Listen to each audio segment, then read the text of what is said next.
Pemerintah Distrik Wania, Kabupaten Mimika, Papua Tengah, terus menggencarkan upaya kebersihan lingkungan sekaligus pemberdayaan masyarakat.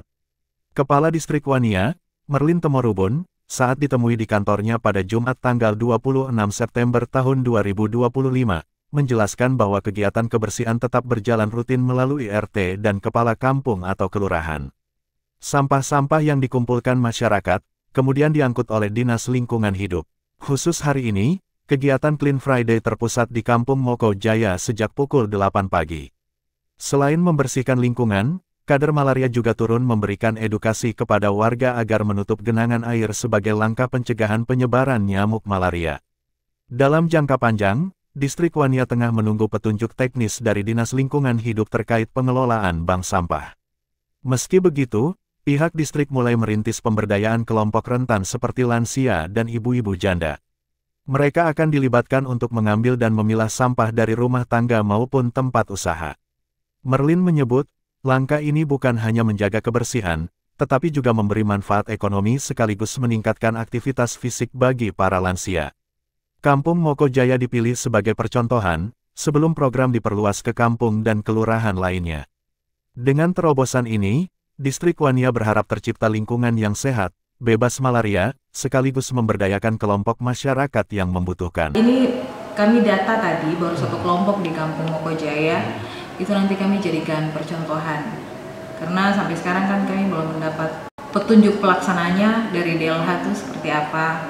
Jadi kami menyesuaikan dengan keadaan kami di Wania hari ini. Kalaupun nanti kami melaksanakan itu pilah-pilah sampah sesuai petunjuk teknis dari DLH, tapi kami prioritaskan pada kelompok-kelompok rentan ini supaya mereka juga selain kayak lansia bisa olahraga, pergi jalan ambil botol atau sampah yang sudah dipilah, tapi mereka juga mendapatkan manfaat ekonomi begitu.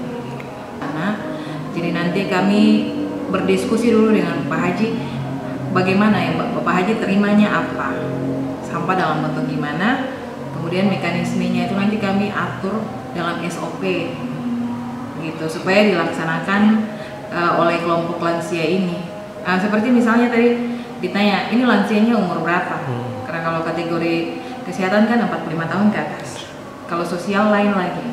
Nah jadi nanti kita bikin petunjuk teknis, petunjuk pelaksanaan, berdasarkan yang kami ada turun tadi dari pagi sampai sekarang ini sampai sore nanti, kita duduk bikin kita juklak sendiri, jukni sendiri, itu yang nanti dilaksanakan begitu jadi SOP. Terkait kayak bank sampah, dan ini kan alat supaya kita mencapai kita punya tujuan bebas sampah itu. Nah untuk itu apapun sarana atau alat yang dibutuhkan itu memang kita harus pelajari, kita lakukan dulu. Kita tes mana yang paling bisa diaplikasikan dalam masyarakat kita. Belum tentu kita bawa misalnya percontohan dari mana datang bisa pas dengan kita punya kultur di sini. Seperti itu. Jadi kalau kami seperti tadi yang kami sudah lakukan di Moko Jaya, kami berharap bahwa lewat kelompok-kelompok rentan, misalnya janda atau lansia, kemudian kita menyusur ke pelajar, begitu kita bisa membuat ini jadi kesadaran bersama supaya kita bebas sampah. Jadi apapun alatnya, mau buang sampah kah, kios sampah kah, apapun namanya atau alatnya, itu hanya alat. Kami berusaha supaya goalnya tuh tercapai. Yang saat ini kami sudah lakukan ini sebenarnya sudah untuk menuju ke harapan besar itu. Misalnya kita gotong royong, kita bersihkan sampah, kita gunting malaria, itu sudah untuk menuju ke kita punya harapan besar itu.